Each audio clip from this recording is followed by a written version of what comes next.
Okey, record. Tak apalah, kita record kat soalan ni. Baik. So, jika 4 ialah punca bagi X kuasa 2 tolak 16 sama dengan kosong, maka 4 bukan punca bagi X tambah 4 darab X tolak 4 sama dengan kosong. Okey.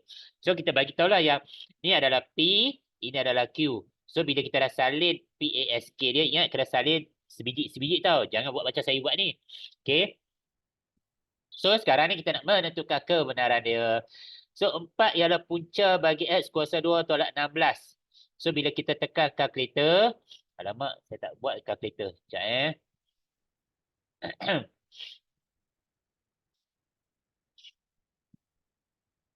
Alhamdulillah.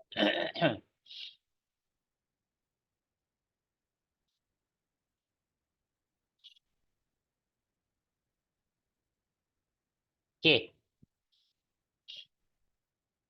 So, kalau kita tekan kalkulator, okey, kalau tekan kalkulator kan,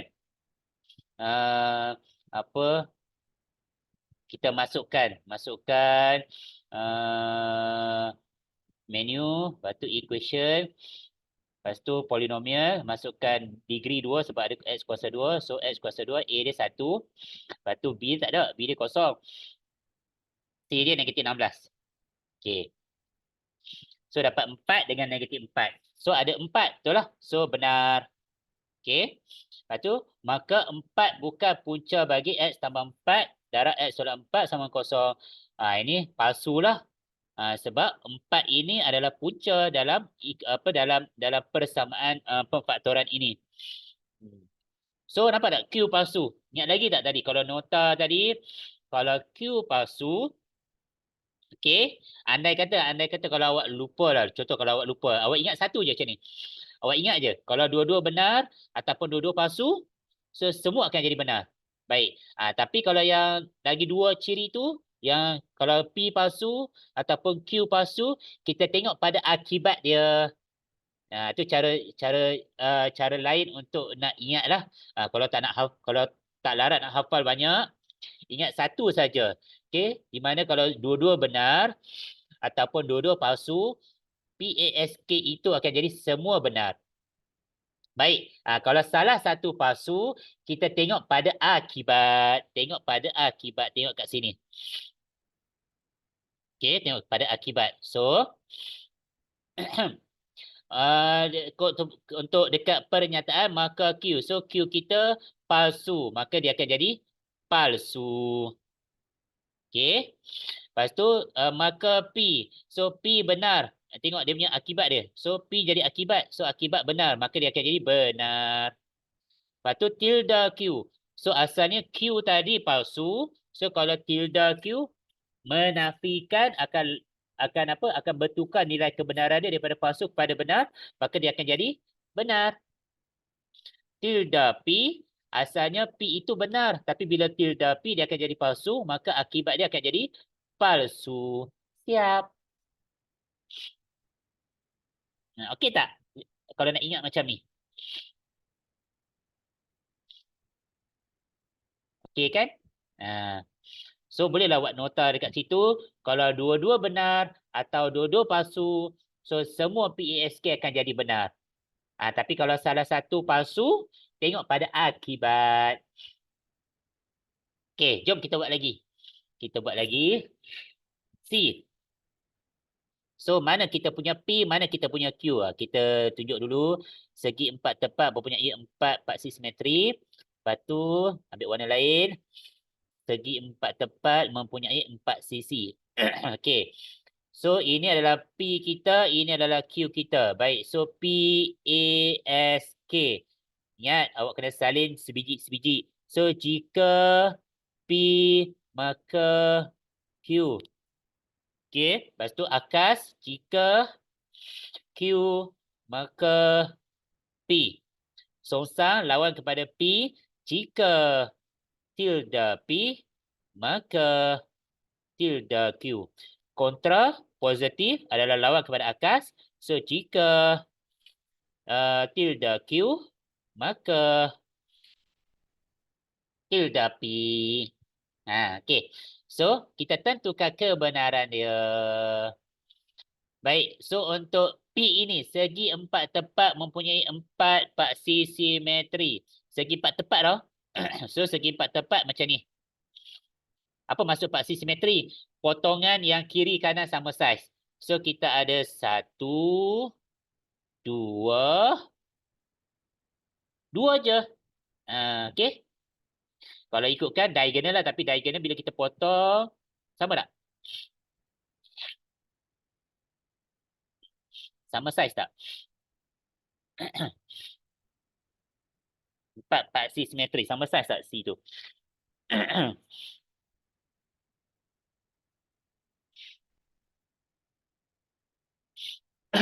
So, dia tak ada sama saiz So, maksudnya dia kena potong, dia kena sama saiz dan sama bentuk. Sama bentuk. Okay. So, dekat sini kita boleh bagi tahu untuk segi empat tepat, kalau berdasarkan Google, hanya ada dua saja paksi simetri. Okay, hanya ada dua saja paksi simetri. Baik. So, ada dua saja, maka dia akan jadi palsu lah. Okay, dia akan jadi palsu. Okay. So, yang ni pula, Q, segi empat tepat mempunyai empat sisi. Terang-terang lah. Benar. Betul? Benar. Okay. So, salah satu palsu. So, nak buat macam mana? Kita tengok pada akibat sahaja. So, maka Q, akibat dia Q. So, Q benar. So, kita jawab benar. Yang ni akibat dia P. P palsu, maka dia akan jadi palsu. Yang ni tilde Q. So, kalau Q benar, tilde Q akan jadi palsu. So, tilde P. So, kalau P palsu, tilde P akan jadi benar. Siap. Macam tu je. Okay, so kena ada pengetahuan asas lah berkenaan dengan poligon. Okay, boleh.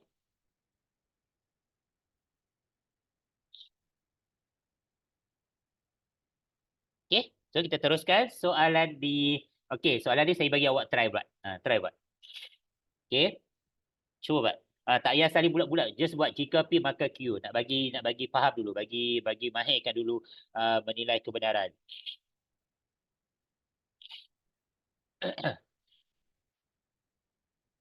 Dah siap? Tunjuklah reaksi.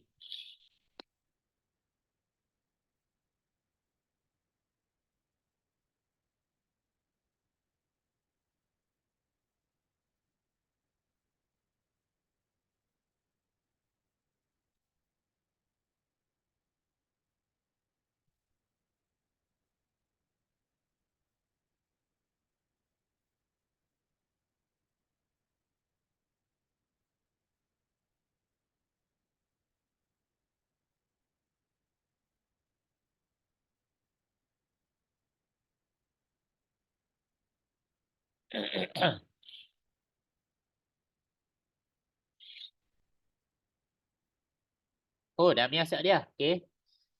Ya, Alhamdulillah, Damia siap.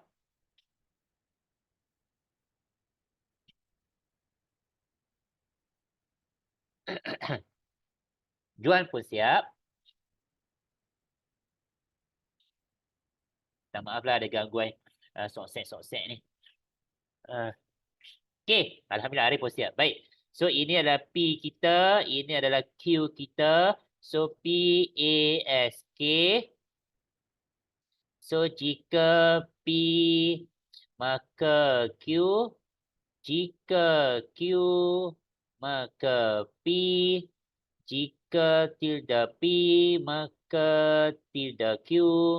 Jika tilde Q, maka tilde P. Lepas tu kita tengok dah dia punya kebenaran dia. Oh, yang ni terang-teranglah palsu. Yang ni pun terang-teranglah palsu. So, bila dua-dua palsu, tak perlu fikir panjang dah. So, kita letak je jawapan semua benar. Okay, siap. Okay.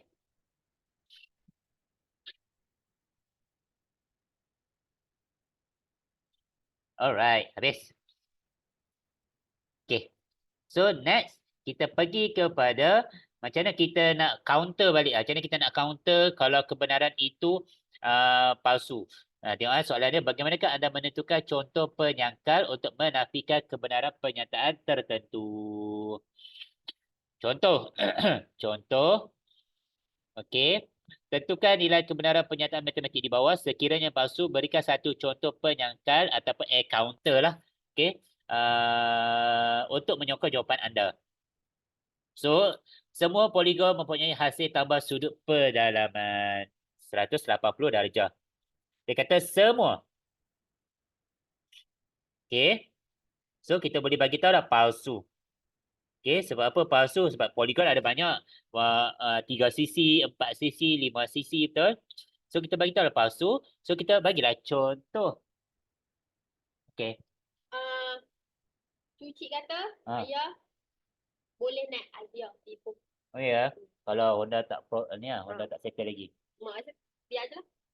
Kalau Honda settle, dia call settle nak pukul 12, 1 macam tu kan.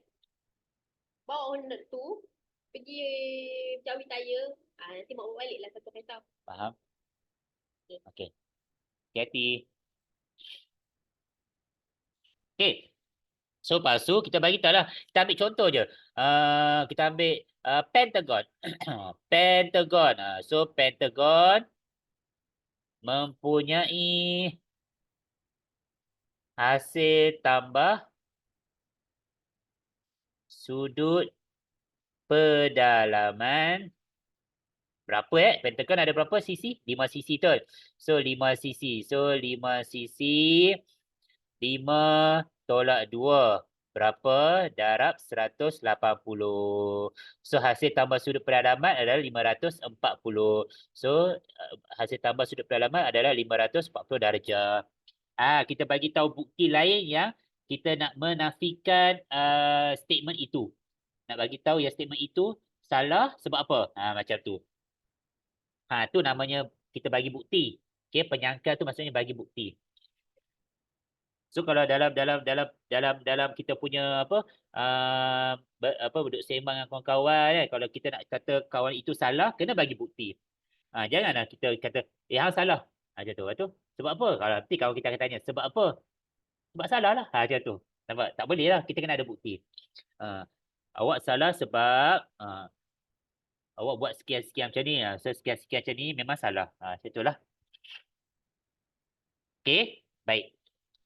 So B, sebilangan nombor perdana ialah nombor genap. Apa nombor perdana? Nombor perdana adalah nombor yang boleh dibahagi dengan dirinya sendiri dan satu saja. So dia kata sebilangan. So betul lah. Kita nampak yang dua kan. Dua adalah nombor perdana dan dua juga adalah nombor genap. Okey, sebilangan. Baik. So tak perlu nak bagi bukti lah. Memang betul. So kita sebutlah benar. Okey, next. 4 dan 8 adalah faktor bagi 20. Yang ni kita check. Betul ke? 20 boleh tak bahagi dengan 4? Okey, tapi disebut dan. Okey, dan. Ingat, hati-hati kalau ada perkataan dan. Kalau dua-dua salah satu palsu, maka dia akan jadi palsu. Okey, so 20 bagi 4, 5. Dan 20 bahagi 8? Tak boleh. So, kita akan bagi tahulah. Palsu sebab 8 bukan faktor. 8 bukan 8. 8 bukan faktor bagi 20. Okey. Itulah cara kita nak counter dia. D. 6 atau 36 ialah gandaan 9. So, walaupun dia ada perkataan atau, okey, dia akan jadi benar. Okey, walaupun 6 bukan gandaan 9 tapi 36 ini gandaan 9 sebab 36 boleh bahagi dengan 9. Okey. So, kita bagi tahu benar. Sebab ada perkataan atau. Okey. Setakat ni boleh? Okey, alhamdulillah. Okey. Jom kita teruskan. Contoh yang lain. Ni contoh apa pula ni? Dia kata, tulis pernyataan matematik yang dikehendaki dalam kurungan bagi setiap yang berikut. Kemudian tentukan nilai kebenaran bagi pernyataan yang ditulis. Sekiranya palsu, berikan bukti. Berikan contoh penyangkal. Okey.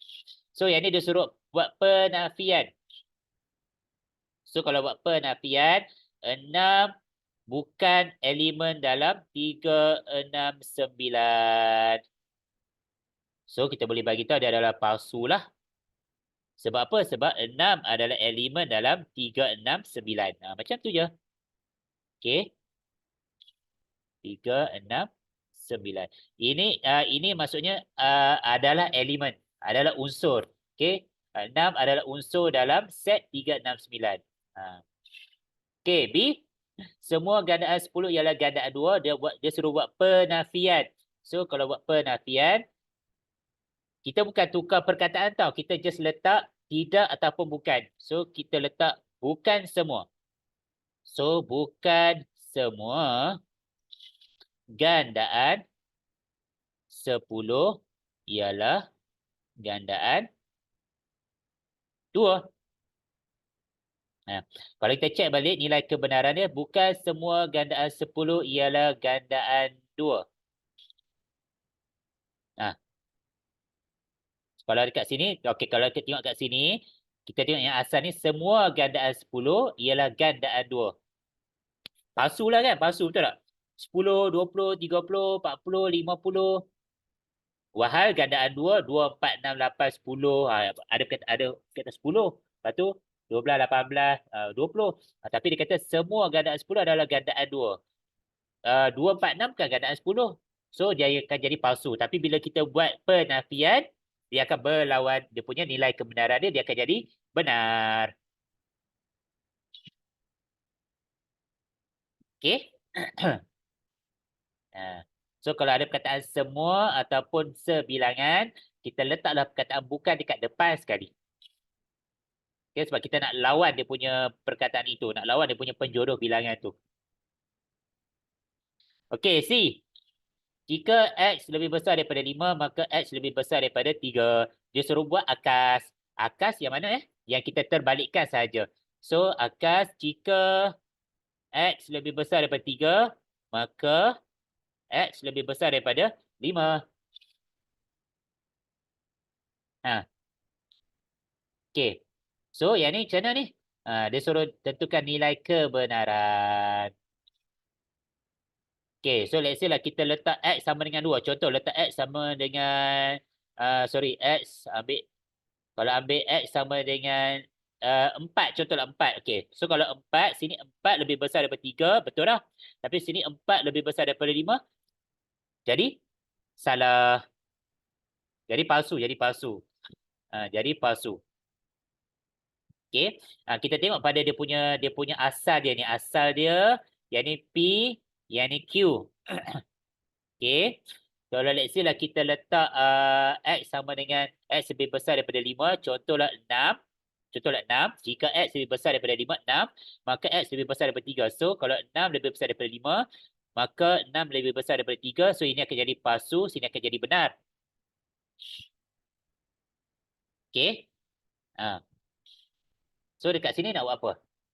Dekat sini, dia terbalikkan kan. So, jika X lebih besar daripada 3, maka X lebih besar daripada 5. So, yang ni kita ambil contoh lain pula. Ni 4 lebih besar daripada 3.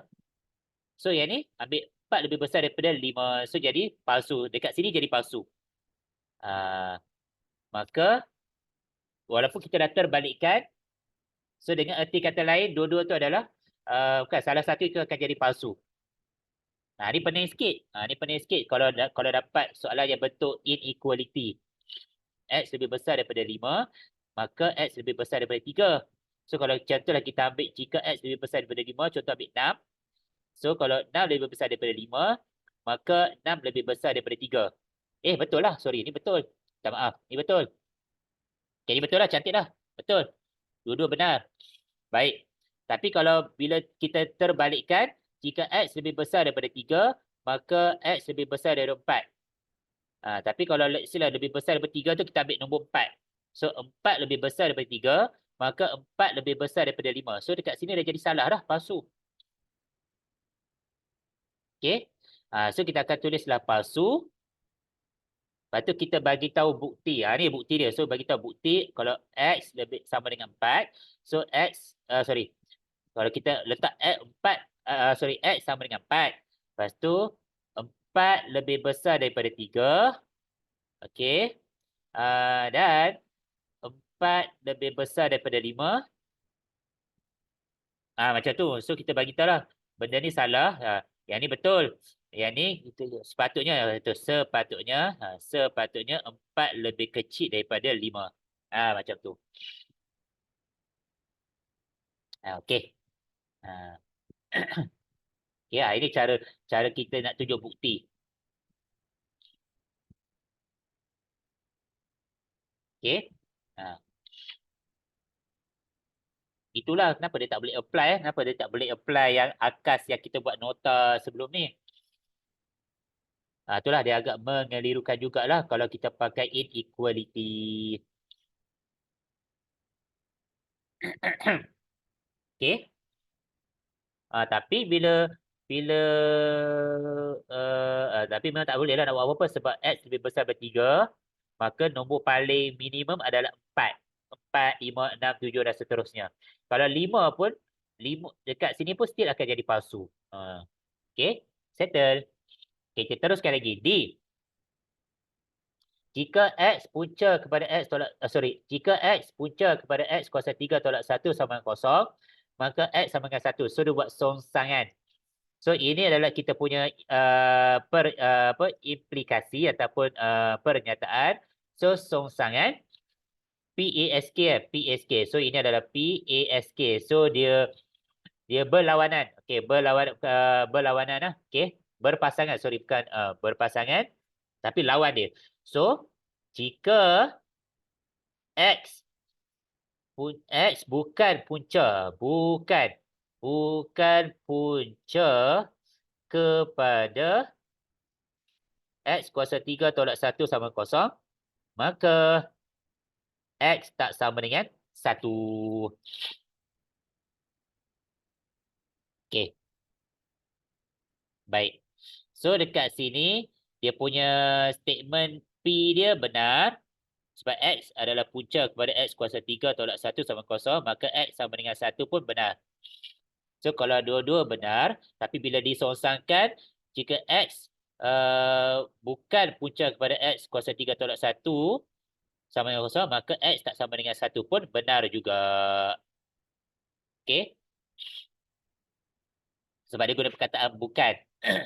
Okey, kalau X bukan punca kepada ni,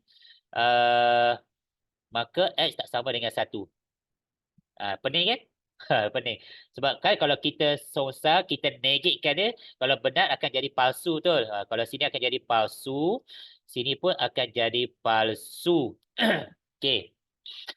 Ingat lagi tak? Kalau dua-dua palsu, dia akan jadi benar. Macam tu. Okey. So, kalau soalan yang macam ni, kita tak boleh nak gunakan yang PASK tadi. Kalau PASK, kita tengok kesemuanya sekali. Kalau yang ni, kita tengok satu persatu. Okey. Right.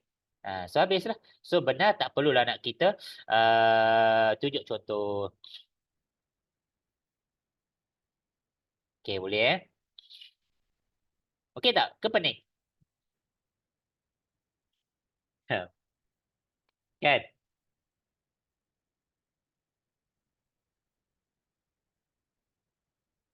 Okey, kita teruskan lagi. Tak apa, kita teruskan. Nak tengok. Kita bagi faham konsep yang sama. Okey. Macam tadi, kalau soalan C, jika X lebih besar daripada 5, maka X lebih besar daripada 3. Okey, kalau kita letak bukti, letaklah X tu lebih besar daripada 5, iaitu 6 lah. So, kalau 6 lebih besar daripada 5, maka 6 lebih besar daripada 3. So, betul lah. Tapi sebab kita terbalikkan, so jika X lebih besar daripada 3, maka X lebih besar daripada 5. So, lebih besar daripada 3, iaitu 4 lah. So, kalau 4 lebih besar daripada 3, maka 4 lebih besar daripada 5. So, jadi palsu. So, kita tunjuklah bukti yang ni. Okay. Yang ni pun sama juga. Yang ni benar. Tapi bila kita ambil sosangan dia, jika X bukan punca kepada X kuasa 3 tolak 1 sama kosong, So jadi palsu, maka X tak sama dengan 1. Palsu.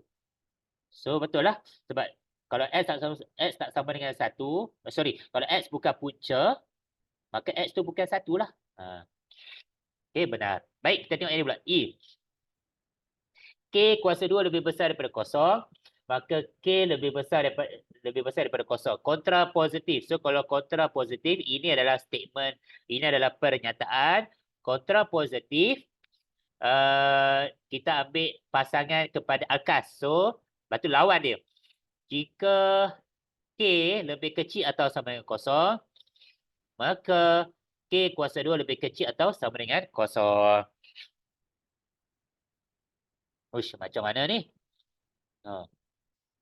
Okey, kalau kita letak kosong, K kosong, kosong sama dengan kosong. Yang ni pun, kosong pun sama dengan kosong, betul lah. Cuma kalau kita letak, kita nak tunjuk bukti lain. Bukti lain, K sama dengan 1. Contoh, K sama dengan negatif 2 lah. So, kalau negatif 2 lebih kecil atau sama dengan kosong, betul. Tapi kalau ni negatif 2 kuasa 2 lebih kecil sama dengan kosong, salah lah. Sepatutnya 4 lebih besar daripada kosong. Nampak tak? Dia jadi lain. Jadi macam tu pula. Okey. Itulah kalau soalan yang melibatkan ketaksamaan linear agak pening jugalah. So, kalau kita perasan macam ni, kita kena tunjuk bukti dulu. Kita kena letak bukti supaya nak mengesahkan nilai kebenaran itu. So, dekat sini kita bagi tahu palsu. Ini bukti dia. Okey. Ini contoh ke? Ini contoh 15. Sekejap. Jom kita tengok jawapan buku teks. Sekejap jawapan buku teks.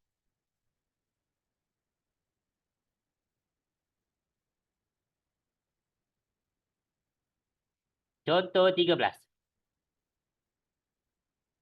Nak tengok dulu apa jawapan dia kan.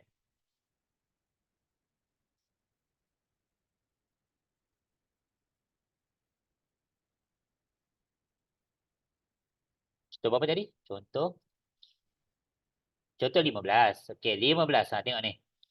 Contoh 15. Okey. Soalan A, 6 bukan unsur kepada 3 dan 9. So, dia akan jadi palsu lah sebab 6 adalah elemen kepada 3 dan 9. Okey. Yang B, negation, bukan semua gandaan 10 adalah gandaan 2. Palsu lah sebab semua gandaan 10 adalah divisible. Ya, yang ni apa tadi ayat dia? Semua gandaan 10 ialah gandaan 2. Semua gandaan 10 ialah gandaan 2. Semua gandaan 10 ialah gandaan 2. Maksudnya 10, 20, 30, 40. Oh, faham? Okey, ialah gandaan 2. So, maksudnya 10 boleh dibahagi dengan 2. So, bila disebut bukan semua gandaan 10 ialah gandaan 2, maka dia akan jadi palsu lah dekat sini. Okey, jom kita buat pen merah. Saya pun belajar juga. Okey. So, sini akan jadi palsu. Oh, baru saya faham. So, dekat sini, bila disebut semua gandaan 10 ialah gandaan 2. Okey, maksudnya 10, 20, 30, 40, 50 dan 10, 20, 30, 40, 50 itu ada dalam gandaan 2. Itu maksud dia. So, betul lah.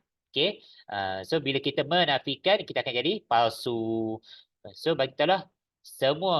Bagi tahu sebab semua gandaan 10. Okey, semua gandaan 10 nak bagi, tapi kita tak perlulah kalau kita bagi tahu semua gandaan 10 ialah gandaan 2, seolah-olah kita bagi tahu balik. So kita nak kena hujah dengan benda yang kukuh lagi, kita bagi tahu semua gandaan 10 boleh dibahagi tepat. Boleh dibahagi tepat dengan 2. Itu penyangkal kita ataupun kita nak counter dia. Okey, counter. Okey, counter example. Okey, bagus. C, inilah akas tadi, converse. Okey, converse. Jika X lebih besar daripada 3, maka X lebih besar daripada 5. Salah. Sebab 4 lebih besar daripada 3. Tapi 4 lebih kecil daripada 5. Betul lah. Yang kita buat ni tadi. Ni.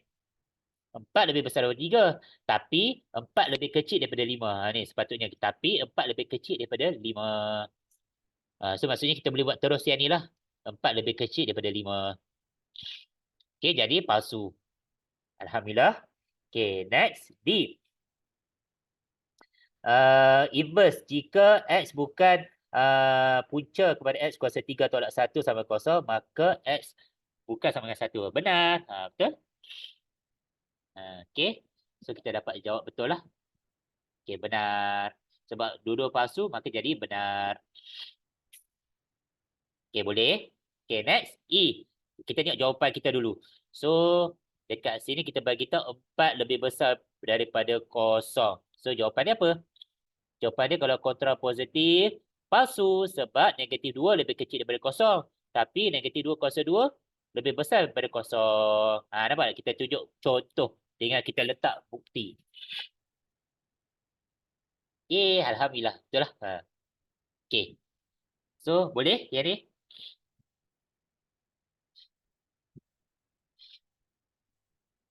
Tak syok lah ada gangguan hingus. Okay. So, kalau boleh, Alhamdulillah.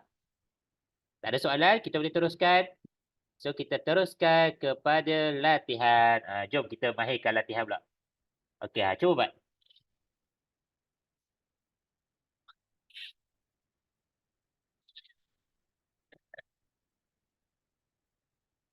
Yang ni suruh terus nilaikan kebenaran.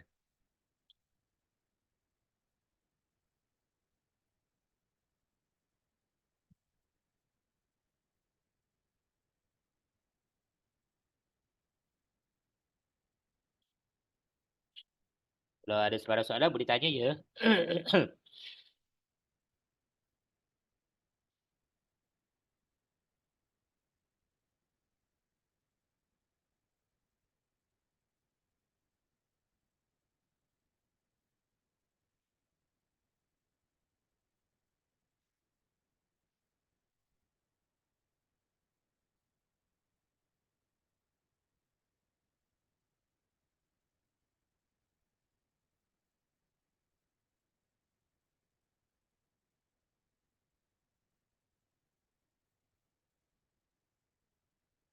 Bila nak counter, bagi bukti yang kukuh. Bagi bukti yang make sense. Make sense.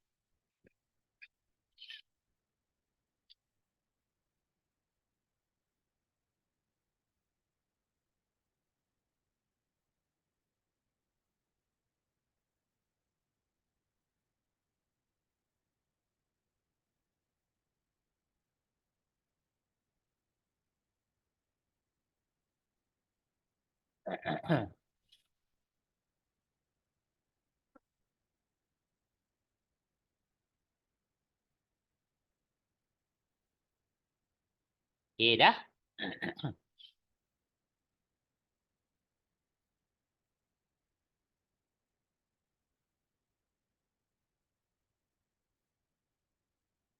Okay, Arif dah.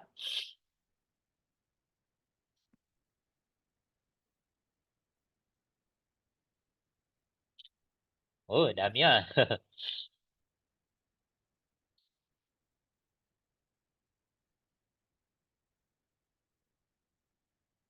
Jual macam mana jual? Okay. Jom. Semua segi empat tepat ialah segi empat sama. Okay. Kita nak nilai kebenarannya, nak check betul ke salah ni. Terang-terang kita tahu yang segi empat tepat tak sama dengan segi empat sama. Okay. Sebab dua-dua bentuk yang berbeza. Walaupun dia adalah segi empat. So, kita bagi tahu dia adalah palsu. Apa alasan ataupun apa sebab yang munasabah Nah, kita boleh bagi tahu, okay, kalau kita buat bayangan, ni segi empat tepat, ni segi empat sama. So, kita tahu segi empat sama, semua sisi sama panjang. Tapi segi empat tepat, sisi tak sama panjang. So, kita bagi tahu lah segi empat tepat, okay. Tak mempunyai, tidak mempunyai.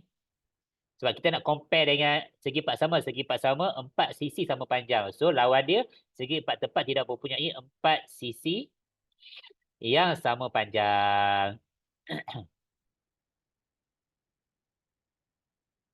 Okey. Kalau nak bagi logik yang lain, uh, mungkin awak boleh bagi tahu apa uh, apa nak bagi tahu apa ya? Yang tu je lah kita boleh nampak kalau nak bagi tahu luas uh, tak nampak sangat. Okey. Luas tak boleh nampak sebab boleh jadi luas sama.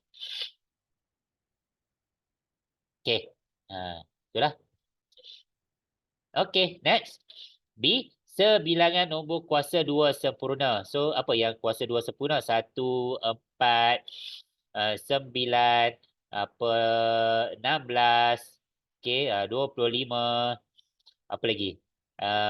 Sekian-sekian 100. Okey. Dia kata sebilangan boleh dibahagi tepat dengan 5. So, kita ada 25 dengan 100. Boleh dibahagi tepat dengan 5. Maka benar. Okey. 5 atau 9 mempunyai dua faktor. Okey, 5 boleh dibahagi dengan 1, 5 boleh dibahagi dengan 5. Dah ada dua faktor dah. 9 boleh dibahagi dengan 1, 9 boleh dibahagi dengan 3, 9 boleh dibahagi dengan 9. So, dah ada lebih daripada dua faktor. Maka benar. Okey, tapi sebab dia ada perkataan atau, so salah satu benar, maka dia akan jadi benar. 36 ialah gandaan 4 dan gandaan 14. Ni, ada perkataan dan. So, 36 boleh dibahagi 4. Betul. Tapi 36 tak boleh dibahagi dengan 14. Palsu. So, palsulah. Okey, kita bagi tahulah. 36 tidak boleh dibahagi tepat. Tidak boleh dibahagi tepat dengan 14. Itu alasan yang kita nak bagi nampak kukuh. Kalau kita salin balik kata yang 36 bukan ganda 14, so macam berbalik kepada ayat tadi. So macam mesti kalau orang dengar macam tak puas hati macam tu. So kita bagilah hujah yang lain macam tu. Okey. So dapat sama.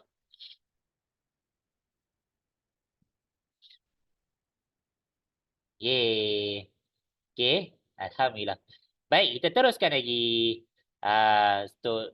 Soalan 2 pula. Yang ni dia suruh salin dulu berdasarkan dalam kurungan ni penafian. Penafian ni negate. Okey, yang ni pun negate.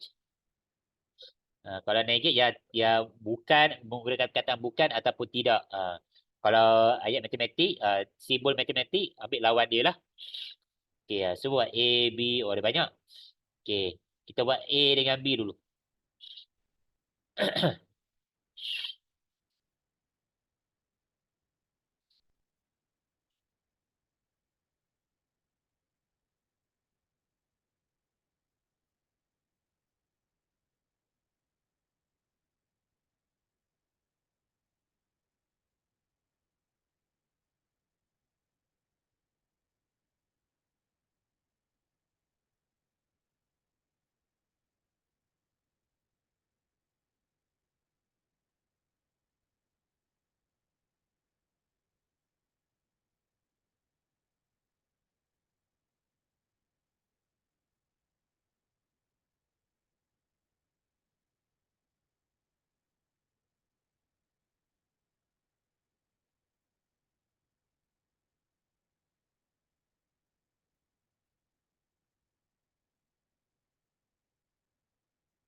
Okey, kerata rentas ni maksudnya apa? Kalau kuboid,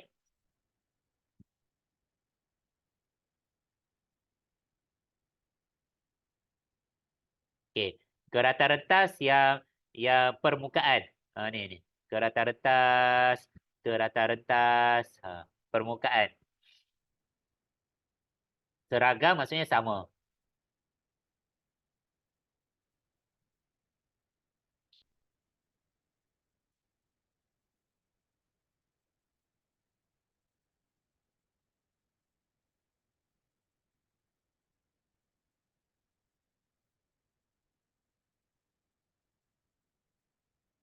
Okey, kalau dah salin A dengan B, saya turunkan untuk awak jawab soalan C, D dan E. A dan B dah settle?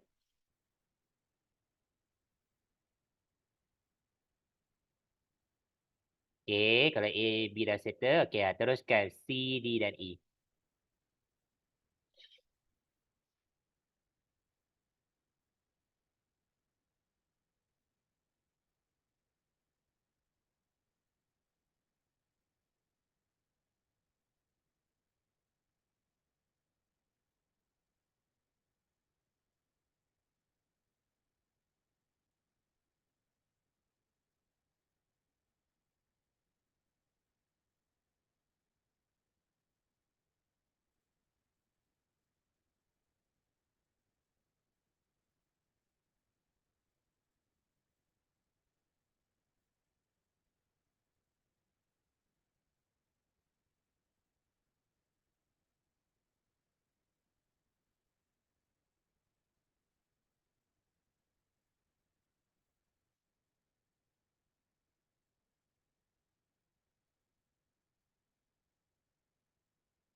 Oh, Alhamdulillah dah Mia siap dah.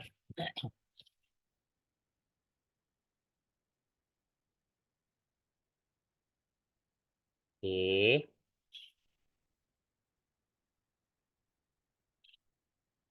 Oh, Juan. Okey, Juan. Bagus. Topik baru ni untuk Juan ni. Okey, Arif pun dah. Baik. Jom kita bincang. Okey, yang ni dia suruh buat penafian. So, kita bagi tahulah yang 100 asas 8 tolak 77 asas 8 tak sama dengan 1 asas 8. Kita nak check lah betul ke apa penafian ni. Maksudnya dia punya nilai kebenaran dia benar ke palsu. So, kita buat pengiraan. Yang ni adalah nombor asas. So, ingat lagi tak nombor asas? Ha, okey. Alamak, kosong tak boleh tolak 7. Pinjam sebelah. Sebelah pun tak ada. Pinjam lagi sebelah. So, sebelah ada 1. Pinjam asas 8. Okey. Lepas tu, jangan lupa sebab dia minta dekat yang sebelah lagi. So, sebelah ni pun pinjam 1 tinggal 7. Sebelah sini pinjam asas 8. So, 8 tolak 7. Jadi, 1. 7 tolak 7 kosong. Lepas tu tak ada dah. So, 1 asas 8. So, sepatutnya jawapan dia 1 asas 8 lah. So, jadi palsu. So, sebab 100 asas 8 tolak 7 tusuk asas 8. Nilai dia adalah 1 asas 8. Yang ni kita boleh salin balik soalan. Sebab itulah dia punya bukti dia. Okey? Okey, siap. A. Kuboid mempunyai 4 keratan rentas. 4 keratan rentas yang seragam. Kita ada 1, depan, bawah, belakang, atas. Macam tu. Keratan rentas.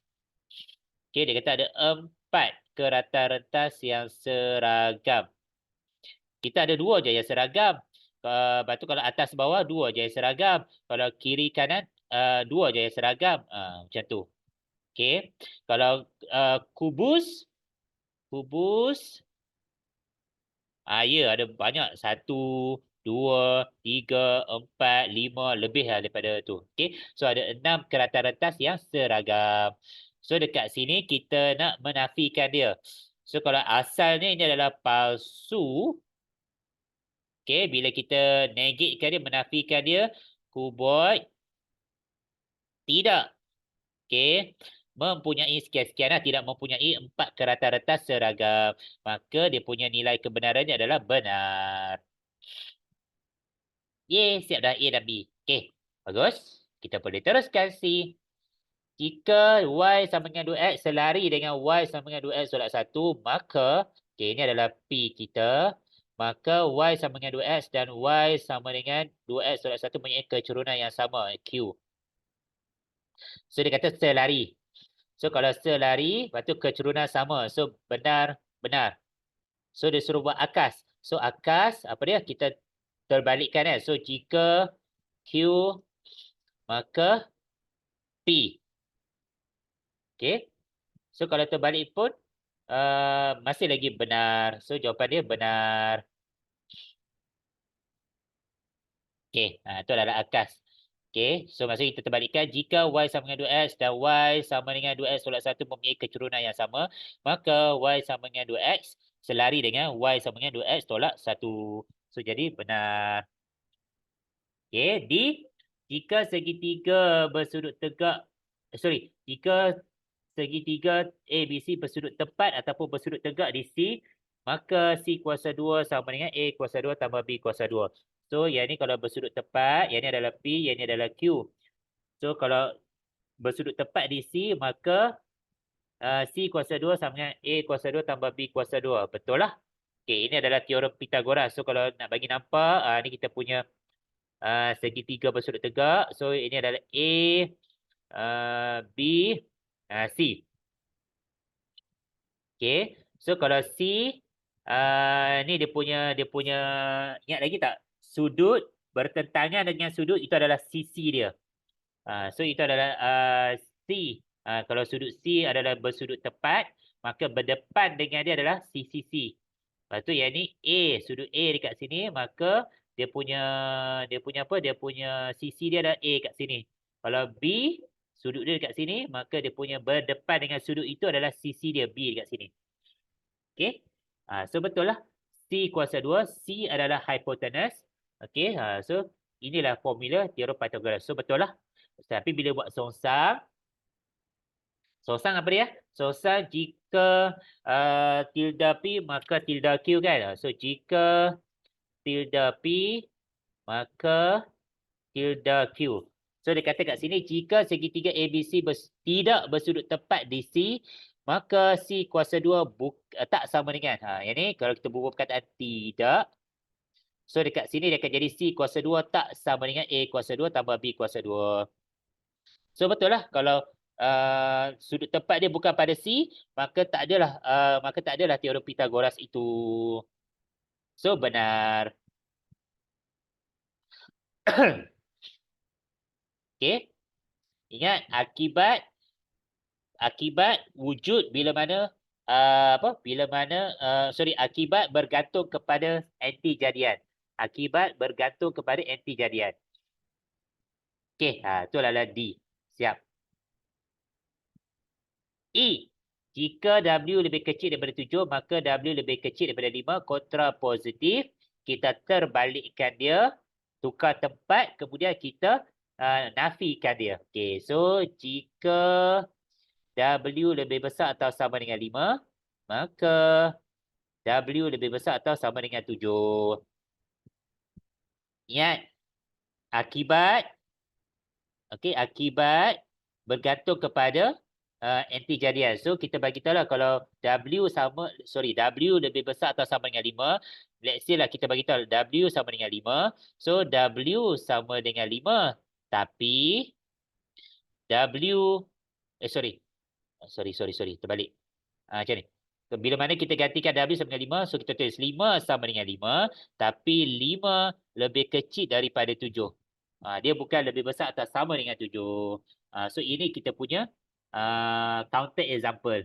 So kita bagi tahu jawapan dia adalah palsu.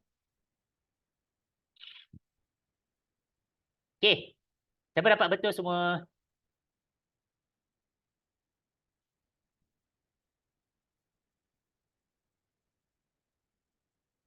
Ya, alhamdulillah.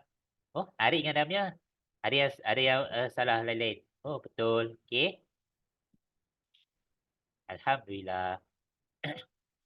Okey, itulah serba sedikit berkenaan dengan menilai kebenaran, okey, palsu ke benar ke dengan implikasi-implikasi yang diberikan dan juga berkenaan dengan counter example. Macam mana kita nak bukan berhujah, menunjukkan bukti. Okey. So daripada semua ini, kita dah latih macam mana kita tunjukkan bukti dan segala bagai semua. Kita boleh masuk kepada hujah ataupun argument. Okey, dalam topik ni hanya dua saja. Statement dengan argument. So apa maksud argument? Apa maksud hujah? Hujah terbahagi kepada dua, iaitu deduktif dan satu lagi induktif. Okey? So contoh, dia kata kat sini, jika Suhaimi menyiapkan semua kerja rumah matematik, maka Puan Syarifah akan puji kamu. Mutu, Puan Syarifah tidak akan puji saya. Apa maksud dia kat sini? Okey. So dekat sini adalah kita boleh tahu, okey, yang ni dia punya penerangan dia. Hujah boleh terdiri daripada beberapa premis dan satu kesimpulan. Premis tu apa? Premis merupakan satu statement yang memberikan informasi sebelum satu kesimpulan dibuat. Dan kesimpulan tu apa? Kesimpulan merupakan satu kesudahan pendapat atau keputusan. Berdasarkan premis-premis itulah, suatu hujah ringkas biasanya terdiri daripada sekurang-kurangnya dua premis dan ke atas. Okay, dia tak boleh satu premis. Dia kena dua premis. Maksudnya kena ada dua statement. Okay. Dan satu kesimpulan. Okay. Baik, itulah hujah. So, kita ada induktif dengan deduktif. Okay, so dekat sini kita ringkaskan. Deduktif adalah daripada khusus kepada umum. Okey, daripada khusus kepada umum.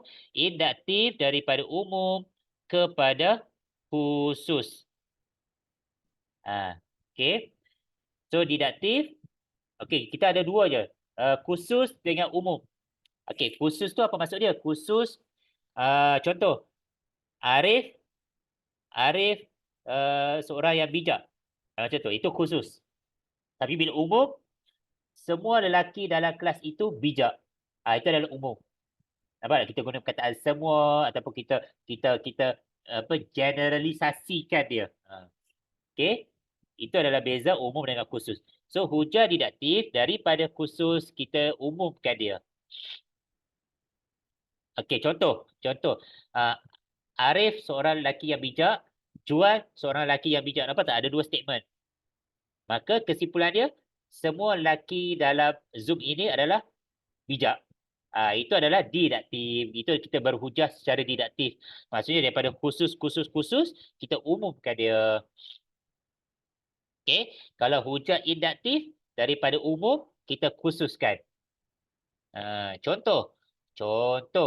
Apa ya? Contoh. So, saya tak boleh nak nampak contoh lah kat sini.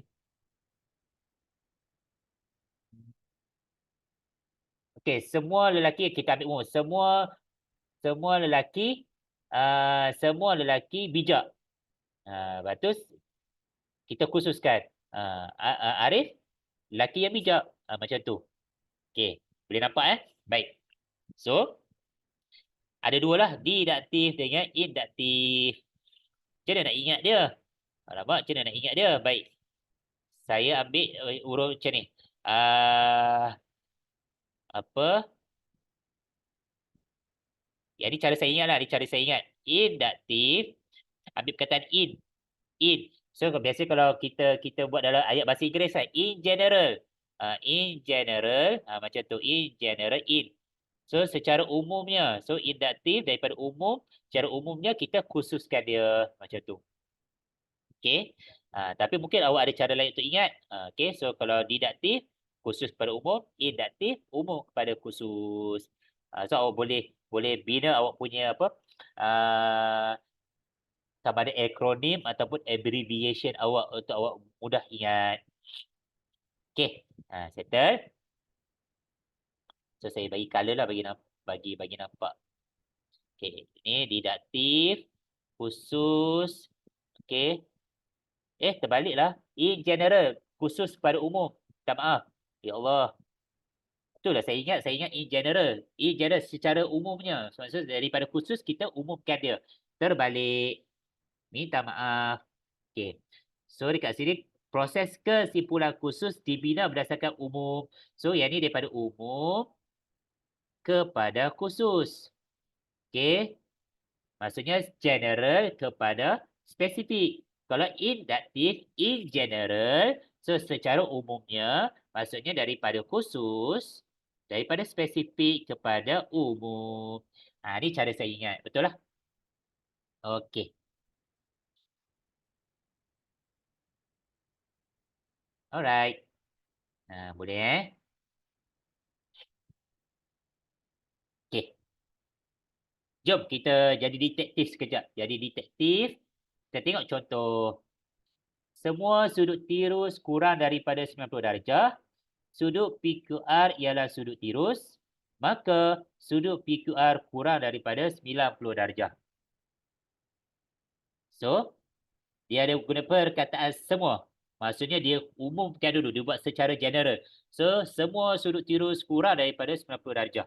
Lepas tu dia khususkan. Dia bagi tahu sudut PQR adalah sudut tirus. Maka kesimpulan dia, sudut PQR kurang daripada 90 darjah. So, yang ni apa dia? Daripada umum kepada khusus, ini adalah didaktif. Okey. Baik, seterusnya. Semua wakil pertandingan sudoku ialah ahli persatuan matematik. Jamal ialah wakil pertandingan sudoku. Maka Jamal ialah ahli persatuan matematik. So, ada perkataan semua. So, dia umumkan dulu, kemudian dia khususkan. So, ini adalah didaktif. Okey. Nampak tak? Kalau perasan, dia ada dua premis. Dua statement. Yang ini statement yang pertama.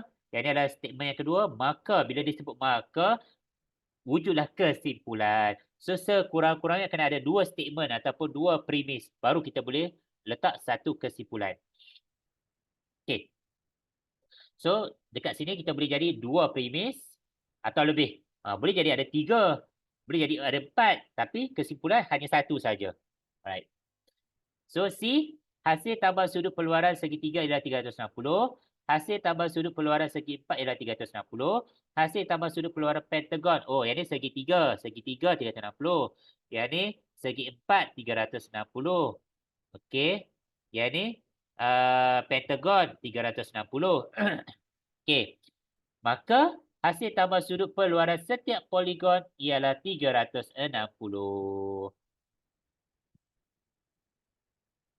Maka daripada khusus, kita umumkan dia. Mana nak tahu umum? Dia kata setiap poligon. Okey. Yang ni dia terangkan satu-satu. Segitiga, segi empat, pentagon. Nampak? Sini ada tiga premis ataupun tiga statement. So, keluarlah satu kesimpulan. So, ini adalah induktif secara general. In general, induktif. Okey, D. Hasil tambah digit 18 boleh dibahagi tepat dengan 9. Hasil tambah digit 27 boleh dibahagi tepat dengan 9. Hasil tambah digit 36 boleh dibahagi tepat dengan 9. Maka hasil tambah digit gandaan 9 boleh dibahagi tepat dengan 9. Menarik. Okey. Maksudnya 1 tambah 8, 9. So 9 boleh dibahagi dengan 9. 2 tambah 7, 9. 9 boleh dibahagi dengan 9. 3 tambah 6, 9 pun boleh dibahagi dengan 9. So, maka secara kesimpulan, secara umumnya, hasil tambah digit gandaan 9 boleh dibahagi tepat dengan 9. So, ini adalah induktif. Okey. Okey, boleh tak setakat ni?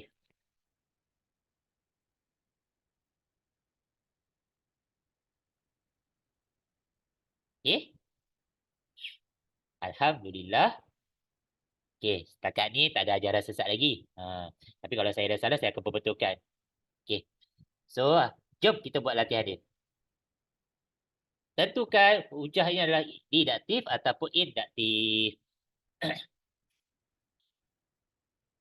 Okey, soalan satu. Semua terang-terang dah kita nampak dah itu adalah didaktif. Okey, semua faktor bagi 6 ialah faktor bagi 12. 1, 2, 3 dan 6 ialah faktor bagi 6. Maka 1, 2, 3 dan 6 adalah faktor bagi 12. So, ini adalah didaktif. Okey, yang ni. Nampak tak? Jadi dia keluar formula. Ingat, kalau formula je, itu adalah induktif. Sebab formula kan umum, general equation, general formula. So, ini adalah induktif. Yang ni pun ada formula. So, induktif. Okay. Ha. Dapat dia tunjuk khusus dulu. Dia kata 2 darab 1 sama dengan 2, 2 darab 2 sama dengan 4, 2 darab 3 sama dengan 6. Maka 246 boleh ditulis dengan 2N. Di mana N itu letaklah nombor 1, 2, 3 dan sebagainya. Okay. Nombor 4.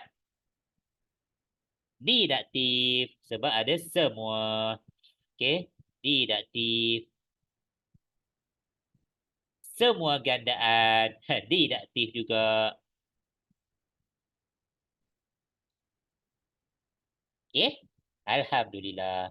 Oh, ada banyak lagi. Tak apalah. So, kita dah nampak dah yang mana didaktif, yang mana induktif. Yang ni induktif. Yang ni pun yang ni apa? Yang ni pun induktif juga. Yang ni didaktif. Yang ni nombor 9 didaktif. Nombor 10 induktif. Okey. Sebab dia formula. Okey, boleh. Baik, so kita dah faham dah apa maksud didaktif, apa maksud induktif. Hujah yang macam mana didaktif, hujah yang macam mana induktif.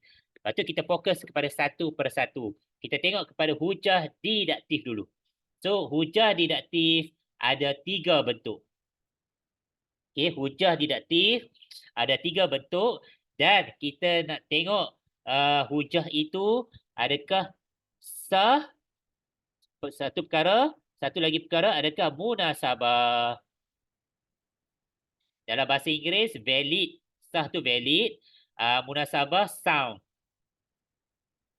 Okey. So, nampak tak dekat sini? Kita punya hujah didaktif itu, kita nak tentukan sama ada hujah itu sah, satu sah ataupun tidak, dan munasabah ke tidak. Alright. Minta maaf. Okey. So, dekat sini ada 3 bentuk hujah didaktif. Bentuk yang pertama, okey, dekat sini dia buat ada premis 1, premis 2, kesimpulan. Sebab kita tahu sekurang-kurangnya kena ada 2 premis. Baik. So, bentuk 1, premis 1 dia bagi kita semua A ialah B. Lepas tu, premis 2, C ialah A. Lepas tu, maka, bila saya sebut maka, kesimpulannya, maka C ialah B. Okey. Ini bentuk 1. Bentuk 2, dia buat implikasi. Jika P, maka Q. P benar, maka Q benar. Boleh Bentuk ketiga masih lagi implikasi. Cumanya pada premis 2 ni dia letak bukan Q. Tilde Q benar, maka tilde P benar. Okey. Baik, untuk nak tahu premis itu sah ke tak sah, dia mesti mengikut bentuk hujah didaktif. Okey. Boleh Kalau nak tahu dia sah ke tak sah, dia mesti ikut bentuk hujah didaktif. Bentuk ni lah, kalau dia follow bentuk 1, maka dia sah. Kalau dia follow bentuk 2, maka dia sah. Kalau dia follow bentuk 3, maka dia sah. Manakala nak tahu dia munasabah ataupun tidak, yang ni pula. Munasabah jika semua premis dan kesimpulan benar. Kalau salah satu palsu, maka dia jadi tidak munasabah. Okey, boleh So, yang ni cara nak ingat dia untuk bentuk 1 kalau dia ada perkataan semua. Okey. Kalau semua statement A ialah statement B, lepas tu dia ada bagi tahulah statement C, maksudnya statement yang baru. C ialah A. Dia akan start dengan A dulu, kemudian baru kesimpulan dia B. Okey, itu cara nak ingat dia lah. Okey, kalau bentuk 2 dengan bentuk 3 implikasi. Beza dia, bentuk 2 ni dia letak P dulu benar. Okey, dekat premis 2 tu dia letak P benar. Tapi dekat bentuk 3 dia letak tilde Q yang bukan. Bukan, tapi bukan dia letak bukan P, dia letak bukan Q dulu benar. Okey, tu cara nak ingat dia. Baik. Kita tengok yang ni contoh. Semua pelakon pandai menari.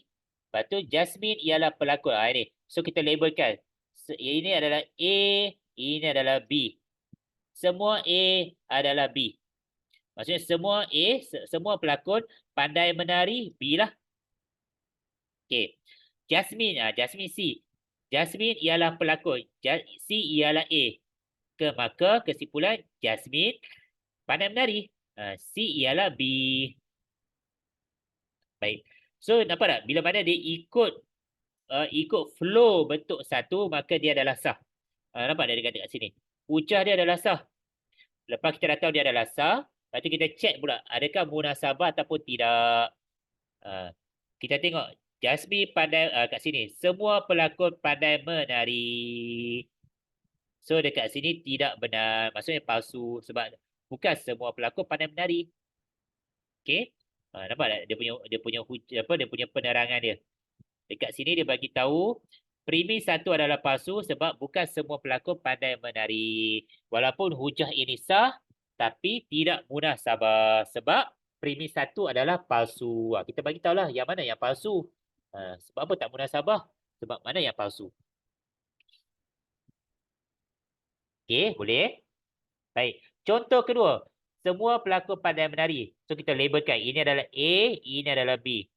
Jasmine pandai menari. So C, B. Lepas tu C, A. So dekat sini kita nak tahu sah ke tak sah. So dekat sini kita bagi tahu tak sah sebab dia tak mematuhi bentuk didaktif. Okey, dia tak mematuhi bentuk didaktif.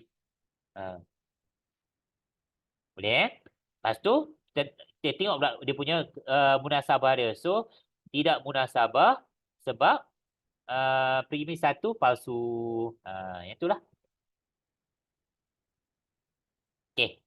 Boleh setakat ni.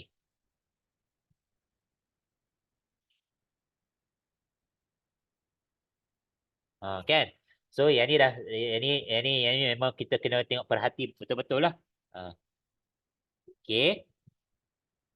Bang. Baik, jom kita buat pergi contoh dia. Pergi contoh. Yang ni in general sah sesuatu hujah ditentukan berdasarkan bentuk hujah. Bukan berdasarkan kebenaran premis atau kesimpulan. Kebenaran premis atau kesimpulan kita just nak tentukan munasabah ataupun tidak. Okey, baik, kita pergi contoh. Okey. Premis satu, semua gandaan 16 ialah nombor genap. Premis 2, 64 ialah gandaan 16.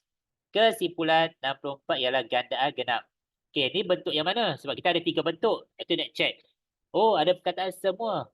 Saya ada cerita ni.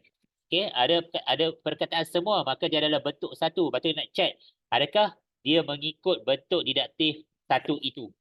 So, kita labelkan gandaan 16 ialah A, nombor genap adalah B. 64 adalah C. C ganda 16. So A. Okey. So yang ni C, B. So dia ikut, maka kita boleh bagi tahu dia adalah sah. Nampak saja dia ikut bentuk didaktif, terus kita letak dia adalah sah. Okey. Baik. Lepas tu kita nak check munasabah ke tak. Okey. So semua ganda 16 adalah nombor genap. Betul tak? 16, 32, 48, apa lagi? 54. So, semua ganda 16 ialah nombor genap. Betul? 64 ialah ganda 16. 64. Betul tak? 64. 64 boleh tak dibahagi dengan 16? 64. Boleh tak bahagi dengan 16? Boleh. Okay, so kalau boleh, maka dia adalah betul, benar. So 64 ialah nombor genap, lagilah benar. So ketiga-tiga benar, maka kita bagi tahu munasabah. Sah dan munasabah. Sah dan munasabah. Siap. Okey, kalau sah dan munasabah tak perlu dah justify. Kalau tak sah, justify kenapa. Kalau tak munasabah, justify kenapa. Boleh?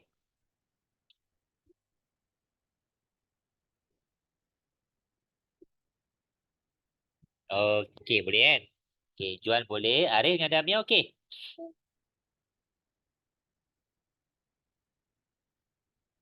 Okey. Jom kita pergi lagi contoh bagi nampak. Okey. Ada banyak contoh ni. Kita boleh go through satu persatu. Okay. So, premis satu, semua bola keranjang. Nampak je kata semua. Kita tahu dah, ni mesti bentuk satu. So, kita bagi tahu. Ini adalah A, ini adalah B. So, bumi C, Sfera B, bumi C, bola keranjang A. Alamak, tak ikut bentuk didaktif lah. So, kita bagi tahu tidak sah. Tidak sah kerana tak ikut bentuk didaktif. Bentuk hujah didaktif. Ataupun tidak mematuhi pun boleh. Tidak mematuhi bentuk satu. Tak ikut bentuk satu hujah didaktif. Boleh tak? Betul. Okey. Lepas tu dah tahu dah tak sah. Lepas tu kita cek munasabah ke tak? Semua bola keranjang berbentuk sfera. Okey, betul lah. Kan semua bola keranjang memang bentuk sfera. Okey, benar. Bumi berbentuk sfera. Benar. Bumi ialah bola keranjang. Palsu. Okey. So, kita bagi tahu tidak munasabah. Okey, tidak munasabah ataupun not sound. Okey, tidak munasabah kerana kesimpulan palsu. Siap. Okey. Kita teruskan lagi. C. Jika W, okey, yang ni ada jika maka sama ada bentuk 2 ataupun bentuk 3, betul? So, kita buat yang ni adalah P, ini adalah Q. Lepas tu dia bagi tahu 4 lebih kecil daripada 9. Maksudnya yang ni P benar. P benar. Lepas tu Q benar. Sebab apa? Dia benar sebab dia punya simbol ketasaman dia tak bertukar. Okey, simbol ketasaman dia tak bertukar pun. Yang ni kita nak tengok bentuk je dulu. Kita bukan nak tentukan nilai kebenaran dia. Yang ni kita just ambil bentuk je dulu. So dia kata P. So P kemudian Q. Okey. So yang ni adalah sah lah. Okey. Dia sah sebab dia ikut bentuk nombor 2. Boleh? Baik. Sekarang ni kita tengok munasabah ke tak? So, jika W lebih kecil daripada 9, maka W lebih kecil daripada 19. So, kalau premis 1, kita letaklah W itu 8. Sebab 8 lebih kecil dari 9, maka 8 lebih kecil daripada 19. Okey, betul? Okey, benar. 4 lebih kecil daripada 9. Benar. 4 lebih kecil daripada 19 pun benar. Maka kita bagi tahu sah dan munasabah.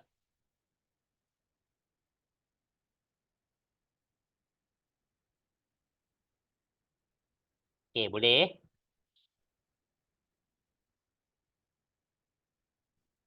Okey, Alhamdulillah. Damia dah clear dah.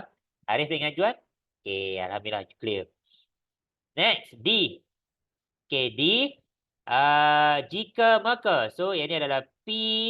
Yang ni adalah Q. Lepas tu dia kata A sama dengan kosong. Yang ni P lah. Nampak tak? Dia tak menafikan. So, ini adalah P, ini adalah Q. So, kita boleh bagi tahu dia adalah sah. Sebab dia ikut bentuk nombor 2. Okey. Tengok munasabah ke tak? Jika A tak sama dengan kosong, maka AX kuasa N tambah BX tambah C ialah ungkapan kuadratik.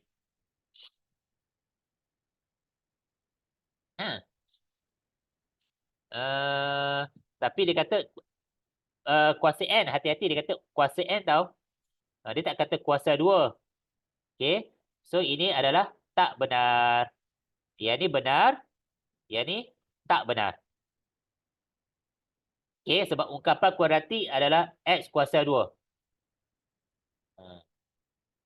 Okey, boleh? So, kita akan bagi tahu sah. Sah dah. Lepas tu jawapan yang satu tidak munasabah. Tidak munasabah. So, bagi tahulah sebab apa? Sebab kerana premis 1 dan kesimpulan palsu. Macam tu.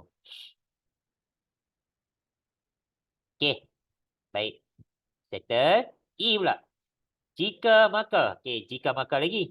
Okey, so ini adalah P kita. Ini adalah Q kita. Lepas tu dia kata 12 tidak boleh dibahagi tepat. Tidak boleh. So ini adalah penafian. So yang ni dia kata apa? Tidak boleh dibahagi dengan 8. So ini adalah tilde P, ini adalah tilde Q. Kalau kalau apa bentuk hujah yang nombor 3 mesti letak tilde Q dulu, baru tilde P. So yang ni dia letak tilde P. So kita bagi tahu tidak sah. Tidak sah kerana sebab tak mematuhi. Okey. Tak mematuhi bentuk hujah. Bentuk hujah nombor 3. Okey, boleh Lepas tu kita check pula dia punya munasabah dia. Jika K boleh dibahagi tepat dengan 8, maka K boleh dibahagi tepat dengan 4. Okey. So dekat sini, contohlah kalau kita ambil K yang boleh dibahagi tepat dengan 8. Let's say lah kita ambil 8. 8. So 8 boleh dibahagi tepat dengan 8, maka 8 boleh dibahagi tepat dengan 4. Betul lah? Benar. Boleh Kita ambil nombor lain lagi. Ambil nombor lain. 16. 16 boleh dibahagi tepat dengan 8. 16 boleh dibahagi tepat dengan 4. So benar. Okey. 12 tidak boleh dibahagi tepat dengan 8. Benar. Okey, betul. 12 tidak boleh dibahagi tepat dengan 4. Palsu. Sebab 12 boleh dibahagi tepat dengan 4. Okey. So, tidak munasabah. Tidak munasabah sebab kesimpulan palsu. Okey, makin faham?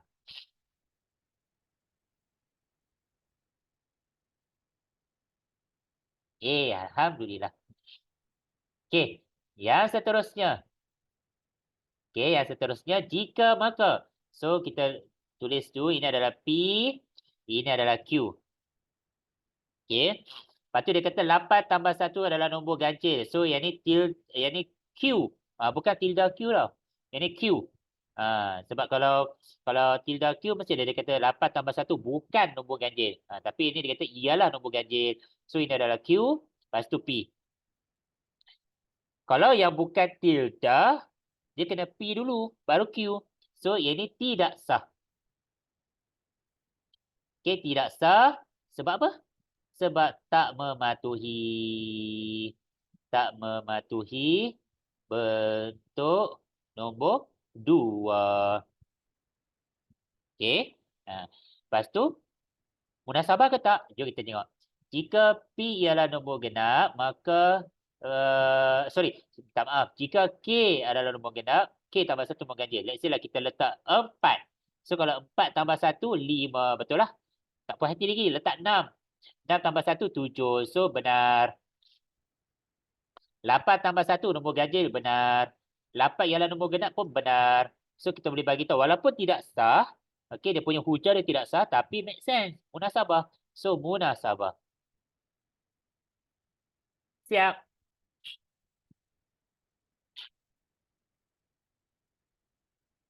Okey.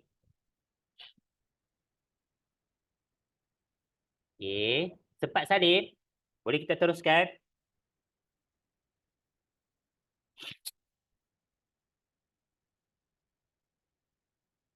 Okey. Alhamdulillah. Jom. Awak pula try. Awak pula try.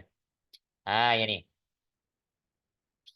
Adakah hujah di bawah sah dan munasabah sekiranya tidak? Berikan justifikasi anda. Okey, cuba buat soalan 1, 2 dan 3. Ada lagi kot sebenarnya.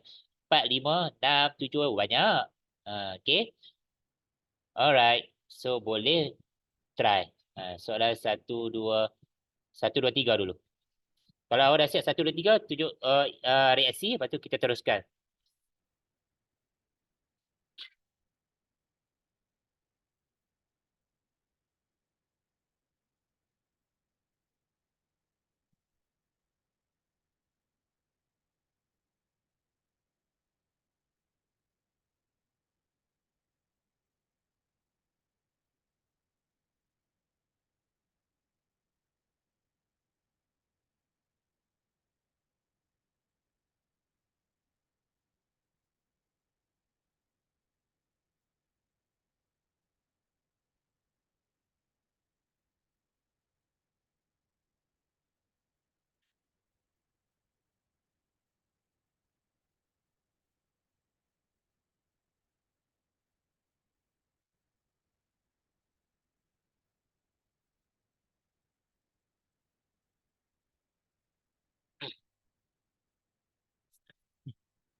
Okey, dah alhamdulillah dah Mia siap.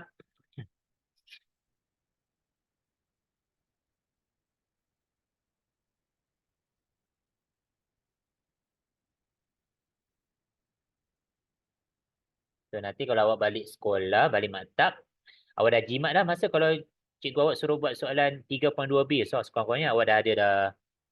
Okey. So banyaklah masa terluang nanti awak kat sekolah maktab. Okey, juan pun dah siap. Arik siap dah Arik? Okey. Baik, jom kita bincang dulu sebelum pergi ke soalan seterusnya. Semua.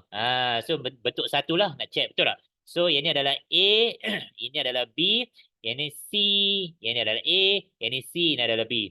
So cantik dah, ini adalah sah. Okey, nak tengok munasabah ke tak? Semua gandaan 5 ialah gandaan 10.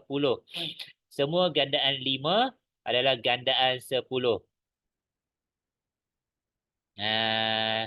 5, 10, 15, 20. Okey, tadi kan berbalik pada yang kita buat soalan sebelum tadi. Kalau dia kata semua gandaan 10 adalah gandaan 2, maksudnya apa saja gandaan 10 itu boleh dibahagi dengan 2, betul? Kalau dekat sini semua gandaan 5 ialah gandaan 10, maksudnya semua nombor gandaan 5 tu boleh dibahagi dengan 10. Ha. So dekat sini jadi palsu lah, kan? Betul tak? Boleh faham tu? So, sebab 5 tak boleh dibagi dengan 10. Kalau 10 boleh dibagi dengan 10. Lepas tu 15 tak boleh dibagi dengan 10. 20 boleh dibagi dengan 10. Macam tu. 35 adalah gandaan 5. Confirm betul. 35 ialah gandaan 10. Palsu. So, kita bagi tahu tidak munasabah. Tidak munasabah sebab premis. Bagi tahulah sebab premis 1 dan kesimpulan palsu. Tidak benar. Bagus. Nombor 2. Semua. Okey, semua. So nampak je semua. So ini adalah A, ini adalah B. So yang ni C, yang ni adalah A. Lepas tu yang ni C, ini adalah B. So dia sah. Lepas tu munasabah ke tak? Semua segi empat sama bersudut tepat. Benar. PQRS ialah segi empat sama. Okey, tak apa. Memang benar lah. PQRS bersudut tepat. Benar. So sah dan munasabah. Ye. Seterusnya, 4. Soalan 3. Jika maka, so ini adalah P, ini adalah Q. So ini adalah P, ini adalah Q. So dia adalah sah. Okey, lepas tu munasabah ke tak? So kalau dekat sini, jika square root X lebih kecil daripada 3, maka X lebih kecil daripada 9. Contoh, kita ambil X sama dengan 4. Let's say lah X sama dengan 4. So, kalau masuk sini, 4 jadi 2. 2 lebih kecil daripada 3 dan 4 lebih kecil daripada 9. So, ini adalah benar. Yang ni pun benar. Yang ni pun benar. Maka sah dan munasabah. Okey. Macam mana soalan 1 sampai 3 betul?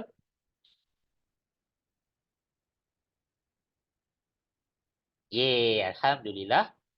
Mantap. Okey, kalau mantap, teruskan lagi ke matapan anda. So, soalan 4, 5, saya bagi kecilkan 4, 5, 6. 4, 5, 6. Okey, cuba buat 4, 5, 6. So, untuk hari ini kita sempat cover sampai hujah didaktif saja.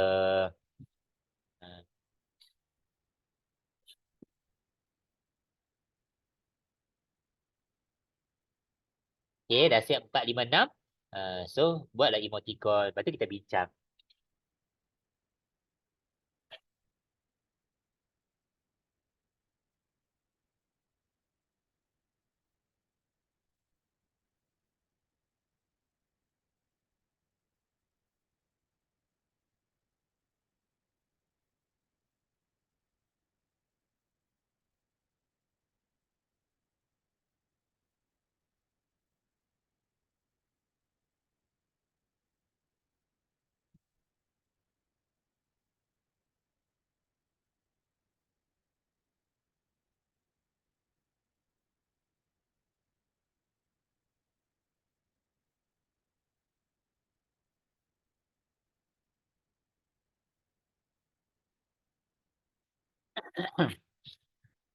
Oi, Juan, laju. Bagus.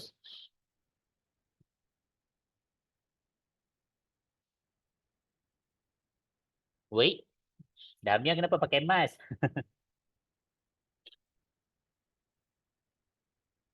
Okey, Arif pun dah. Baik. So, jika maka, so ini adalah P, ini adalah Q. Lepas tu, yang ni adalah P, ini adalah Q. Okey, sebab simbol dia tak bertukar, maka bukan tilde lah. So, sah. Lepas tu check ke dia punya munasabah ke tak. So, kalau K ikut tolak 5 lebih kecil daripada 9, maka K sama dengan 9. Macam mana tu? So, let's say lah kalau kita letak contoh letak K dekat sini 10. So, 10 tolak 5, 5 lebih kecil daripada 9, maka 10 lebih besar daripada 9. Okey, betul. 10 tolak 5 lebih kecil daripada 9.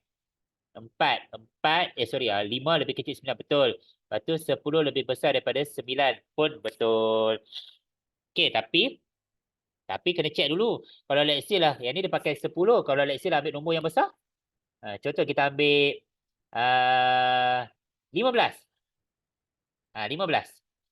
Sebab K ni boleh any number. So kalau sebab kita ingat akibat bergantung pada anti jadian. So kita punya jika ni. So kalau jika K adalah 15, so 15 masukkan dalam K.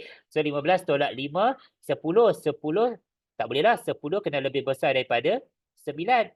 Maka K lebih besar daripada 9. So 15 lebih besar daripada 9. Okey, betul lah. Tapi dekat sini akan jadi palsu. Okey. Tapi kalau dia terbalik, dia kata jika K lebih besar daripada 9, maka K tolak 5 lebih kecil daripada 9. Itu betul lah. Betul ke salah juga? Salah sebab kalau let's say lah K lebih besar daripada 9, let's say lah ambil 20. So kalau 20 tolak 5, 15. 15 lebih besar daripada 9. So palsu juga. Okay. So tak boleh check satu nombor saja. Kena check pelbagai nombor. Supaya kita nak tengok dia punya kesahihan, dia punya nilai kebenaran dia. So palsu. Maka kita bagi tahu tidak munasabah. Okay, tidak munasabah. Sebab premis 1 palsu. Ataupun tidak benar. Premis 1 palsu. Alright, siap. Nombor 5. Jika maka, so ini adalah P, ini adalah Q. 6 boleh dibahagi tepat dengan 3. So, ini adalah Q. 3 ialah faktor bagi 6. Ini adalah P. So, tidak sah. Okey, tidak sah sebab tak ikut bentuk nombor 2. Okey, lepas tu munasabah ke tak?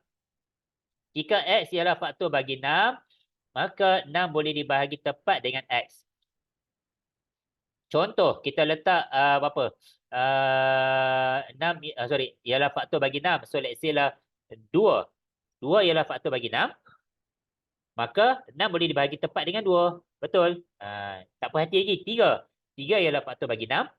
6 boleh dibahagi tepat dengan 3. Betul? So, kalau 6 pun adalah faktor bagi 6 juga. Maka 6 boleh dibahagi tepat dengan 6. So, betul. So, benar. 6 boleh dibahagi tepat dengan 3. Benar. 3 ialah faktor bagi 6 pun benar. So, dia munasabah. Okey, seterusnya 6. 6. Jika maka, so ini adalah P, ini adalah Q. Lepas tu dia pakai tilde. So, yang ni tilde P ke tilde Q? Tilde Q. Okey, tilde Q, ini tilde P. Maka sah. Sebab dia ikut bentuk hujah nombor 3. Lepas tu tengok, dia punya benar ke tak? So, jika apa ni? L1 ni apa? Garis lurus kot. Okey, selari dengan L2, maka kecurunan L1 sama dengan L2. Betul lah? Okey, kalau selari maka kecurunan dia sama. Kecurunan L1 tak sama dengan kecurunan 2. Betul. Maka tidak selari pun betul. So, sah dan munasabah.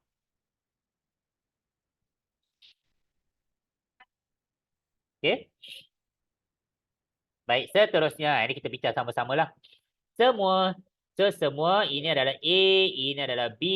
So ini adalah C, ini adalah alamak, ni apa ni? Ini adalah B. Ini adalah C, ini adalah A. Oh, tidak sah. Okey, tidak sah sebab tak ikut.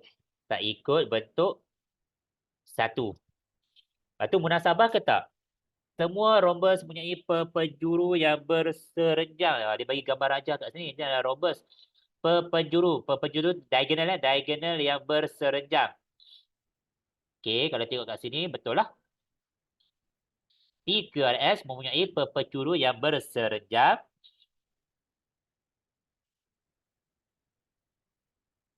Okey. Dan PQRS adalah rhombus. Baik. So, dekat sini jawapan dia adalah tidak sah, betul lah. Tapi tidak munasabah. Tidak munasabah sebab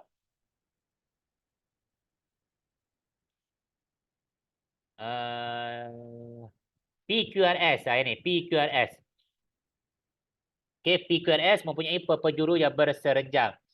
So dekat sini PQRS dia tak bagi tahu PQRS tu ada bentuk apa. So boleh jadi PQRS tu adalah bentuk segi empat yang lain. Dan kalau dikata PQRS mempunyai penjuru yang berserenjang, selain rhombus, kite ataupun lelayang. Okay, kite pun ada penjuru yang berserenjang. Yang ni. Ni bentuk kite. Ni dia punya diagonal dia. Diagonal maksudnya bucu ke bucu. Pun bentuk serenjang juga. So dekat sini premis nombor 2 tu palsu. Okay. So kita bagi tahu lah tidak munasabah. Okay, sebab premis 2 palsu. Sorry, bukan. Dekat sini kita tak boleh nak kata palsu. Sebab kita boleh bagi tahu yang ni adalah counter example. Kita bagi tahu counter example. So tidak so daripada premis 2 itu kita boleh bagi tahu yang kite ataupun lelayang. Lelayang juga mempunyai penjuru yang berserenjang. Okey. Kalau bahasa Inggerisnya perpendicular diagonal. Okey, perpendicular diagonal.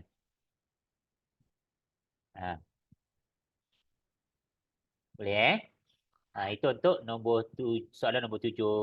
So kena hati-hati. So dekat sini kita belajar satu perkara iaitu kalau dia sebut PQRS, so kita tak boleh nak terus assume yang itu adalah rhombus. Tapi cuma dia bagi tahu PQRS itu adalah penjuru yang berserenjang.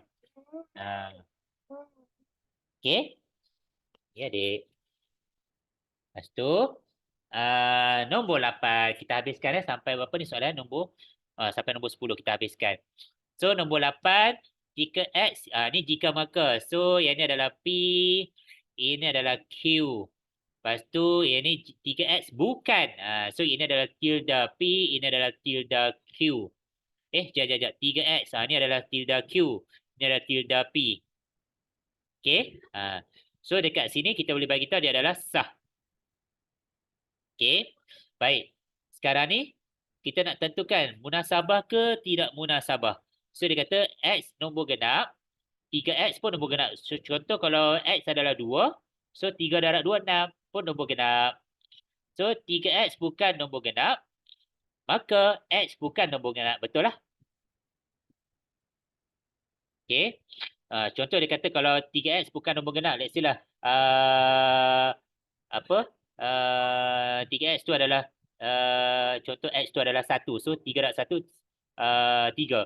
Maka 1 bukan nombor genap. So dia adalah benar. Maka kita bagi tahu sah dan munasabah. Okey. Dan seterusnya jika maka. So ini adalah P, ini adalah Q, lepas tu ini adalah tilde. Ini adalah tilde P sebab kecil atau sama dengan 5. Ini adalah tilde Q. So, tidak sah sebab tak patuh ataupun tak ikut bentuk nombor berapa ni? Kalau tilde, bentuk 3. Lepas tu cek munasabah ke tak. K lebih besar daripada 5. Contoh kita ambil 6. Maka 6 kuasa 2, ya dek. 6 kuasa 2, 36. 36 lebih besar daripada 25. Kita ambil nombor lain, 10. 10 lebih besar daripada 5. So, 10 kuasa 2, 100. 100 lebih besar daripada 25. Benar. So, kalau K lebih kecil daripada 5, iaitu contohlah 5, maka 5 kuasa 2, 25 sama dengan 5 sama dengan 5, maka 25 sama dengan 25. Ataupun 4. Contoh 4. 4 lebih kecil daripada 5. So, 16 lebih kecil daripada 25. So, benar. So, walaupun tidak sah tapi munasabah. Okey. Sekejap. Terkeluar daripada kamera sebab adik tarik. Sat, ayah. Sat adik. Sekejap. Sikit lagi. Sini. Adik, sini. Oh, adik. Jom. Tak adik. Tu. Mak. Comel. Minta maaf, gangguan. Okey. Iklan. Okey, nombor 10 yang terakhir. Semua kubus ialah kuboid. Okey. So, semua. So, ini adalah A, ini adalah B. So, objek P ialah kubus. So, C, A, C, B. So, ini sah. Okey. Lepas tu nak tengok munasabah ke tak? So, dia kata semua kubus ialah kuboid. Uish, macam mana ni? Semua kubus ialah kuboid. Objek P ialah kubus. Objek P ialah kuboid. Benda lah. Okey. Ini kubus. Kalau kuboid, ya macam ni lah. Kuboid. So, yang ni terang-terang ini adalah palsu. Okey, yang ni pun objek P ialah, dia tak kata pun yang ni P. Kan, dia tak bagi tahu pun yang ni adalah P. Objek P ialah kubus, maka objek P ialah kuboid. Pun kita tak boleh tentukan kebenaran dia, nampak tak? Kita tak boleh nak tentukan kebenaran dia. Objek P itu adalah kubus sebab dia tak bagi tahu pun ini adalah objek P. So, kalau semua palsu, maka kita boleh bagi tahu dia adalah munasabah sebab semua palsu, semua benda yang bohong. So, kita boleh bagi tahu dia adalah munasabah. Macam itulah. Okey. Siap. Okey. Macam nombor 10 ni, kalau semua palsu, kita akan bagi tahu dia adalah munasabah lah sebab semua tak benar. So, munasabah lah. Kita boleh ambil logik. Orang yang menipu, dia menipu. Orang yang menipu, dia menipu. So, munasabah lah. Sebab kita dah tahu, oh, orang ni digelar penipu. Lepas tu bila dia bercakap pun dia menipu. So, munasabah. Macam tu. Okey. Itulah serba sedikit untuk didaktif. Alhamdulillah. Habis untuk hari ini. So, apa yang kita sembah hari ini, moga dapatlah dapat manfaat sedikit sebanyak dan tak mengelirukan awak. Kalau ada soalan lepas ni kalau awak nak buat, kalau ada kekeliruan, tanya aja. Okey, tanya WhatsApp je kat saya. Saya akan bantu. Dan kalau saya ada kesilapan sepanjang hari ini, pun saya akan bagi tahu pembetulan dia. Okey, alhamdulillah itu saja. Okey, so macam mana reaksi hari ini? Okey.